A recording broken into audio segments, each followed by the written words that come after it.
حاجي مراد د لیو ټالسټای ناول دی چې د روسۍ ژبې نه ایملر مارډ انګریزۍ ته ترجمه کړی دی. بیا ډاکټر محمد اسماعیل خان پښتو ته ژباړلی دی.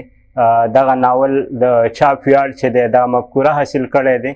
د دې ناول په پلی باندې ښاغلی حیات روغاني لیکي چې د ټالسټای په حاجي مراد د هغه پښتنو لوستونکو کې لږ خلک خبر دي. د پښتنو په سیمه د روانې سختدریزۍ، بدامنۍ، د ریاستي او غیر ریاستي عناصرو جنګي لیونتوب، سختدریزۍ، په ښکلو هنرونو پروت بندیز، ټولنیز ګواښ، د پښتونخوا اقتصادي محاصرې او په وسایلو د اختیار د نشتون او د پښتنو نه په فیصله سازۍ کې د شرکت د حق تروړلو نه راولاړ شوو نفسیاتو هر پښتون د ازغکي علامت ګرځولی دی. داسې ښکاري لکه چې پښتونخوا کومه ویړي نو ده او پښتانه لکه د حاجي مراد کومه وړه قلا کې په خپله خوښه بندي دي.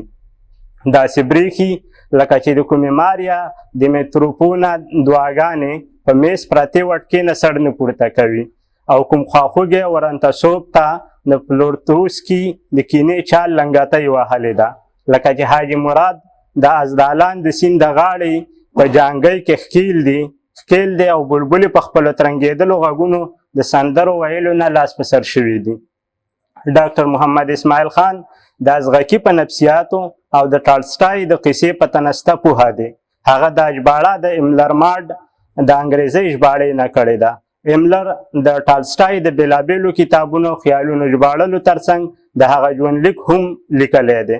د ډاکټر اسماعیل خان ژباړه روانه، ساده او د منظر د اړتیاو سره تړلې ده او ځکه یې باید ډېره ستاینه وشي.